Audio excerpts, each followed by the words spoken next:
সুপ্রিয় দর্শক, আসসালামু আলাইকুম। সুলতানাস কিচেনে সবাইকে আরও একবার স্বাগতম। আমি একটি সহজ রেসিপি নিয়ে হাজির হয়ে গেলাম। আমি তৈরি করেছি আজকে উত্তরবঙ্গের ঐতিহ্যবাহী খাবার পেলকা। এটা তৈরি করা যেমন সহজ, খেতে কিন্তু ভীষণ মজার এবং টেস্টি হয় আর অনেক বেশি স্বাস্থ্যসম্মত। আশা রাখি রেসিপি আপনাদের সবার কাছে ভীষণ ভালো লাগবে। যাদের ভালো লাগবে একটা লাইক দিবেন, সবার সাথে শেয়ার করে দিবেন, পাশে থাকা বেল বাটনটি ক্লিক করে দিবেন।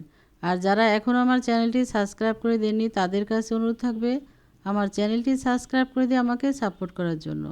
আমি এখানে শাক নিয়েছি, সজনে শাক, পাট শাক, লাউ শাক, পুঁই শাক। এগুলো ভালোভাবে পানি দিয়ে ধুয়ে পরিষ্কার করে নিয়েছি। এখন এই সজনে ডাল থেকে আমি শাকগুলো আলাদা করে নিব। এই যেটা পাট শাক, আর এটা নিয়েছি লাউ শাক, এটা পুঁই শাক। আমি এই 4 রকম শাক দিয়ে এই পেলকাটা রান্না করব। এখানে আপনারা অনেক রকম শাক দিতে পারেন। অনেক বেশি শাক দিলে, অনেক রকম যদি শাক আমরা নিই তাহলে সেটা আরও বেশি ভালো হয়। এগুলো আমি ধুয়ে নিয়েছি আর সজনে ডাল থেকে শাকগুলো আলাদা করে নিয়েছি।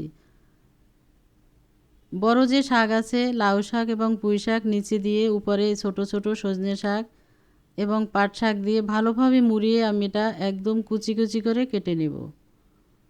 তা না হলে যে এই ছোট ছোট শাকগুলো যদি আমরা আলাদা করে কাটতে যাই তাহলে সেটা কাটা যাবে না ভালোভাবে, মানে ছড়িয়ে যাবে। একটা ধারালো নাইফ নিতে হবে, তারপর এভাবে কুচি কুচি করে কেটে নেবেন।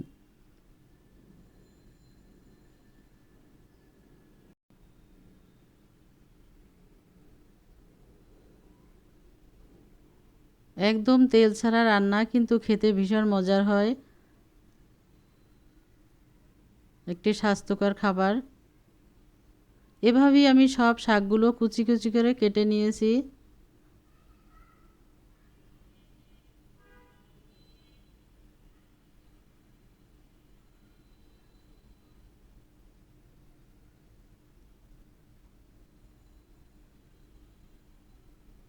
যে পাত্রে রান্না করব আমি সেই পাত্রে শাকগুলো উঠিয়ে নিলাম।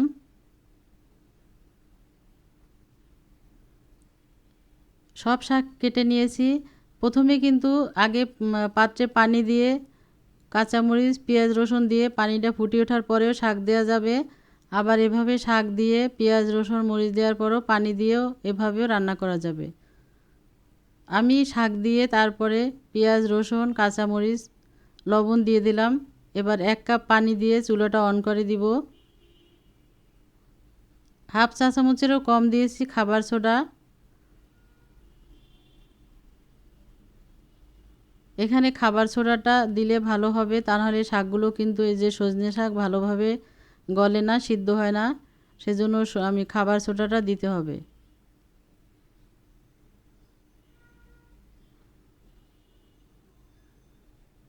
এই যে উতলি মানে বলক এসেছে, আমি আরও কিছুটা পেঁয়াজ দিয়ে দিচ্ছি এখানে।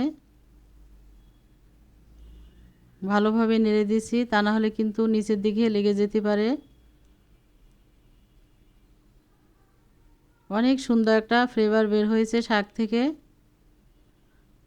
ঝালের জন্য আমি দিয়ে দিচ্ছি একটা বোম্বাই মরিচ কেটে। একটু ঝাল ঝাল হবে, খেতে ভালো লাগে।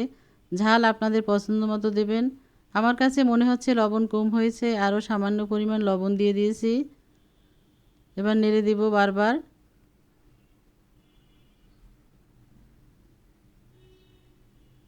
শাকের কালারটা কি সুন্দর হয়েছে।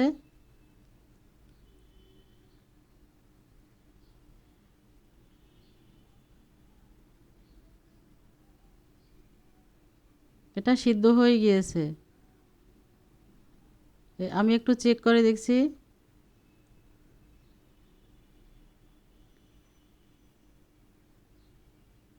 একদম গলে গিয়েছে। এবার আমি যে ডাল ঘুটি সে ডাল ঘুটনি দিয়ে ভালোভাবে একটু নেড়েচেড়ে এটা ভেঙে দেব, আরও গলিয়ে দেব এই শাকগুলো।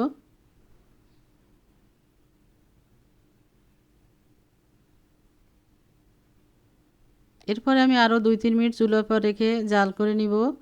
আর এরই সাথে তৈরি হয়ে গেলো আমার মজাদার পেলকা। চুলাটা বন্ধ করে দিয়েছি। এবার একটা পাত্রে আমি উঠিয়ে নিলাম।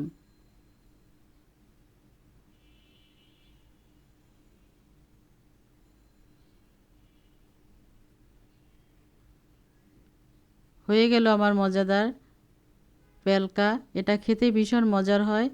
আর এভাবে তৈরি করে একবার খেয়ে দেখবেন এবং কমেন্টস করে জানাবেন আপনাদের কাছে কেমন লাগলো।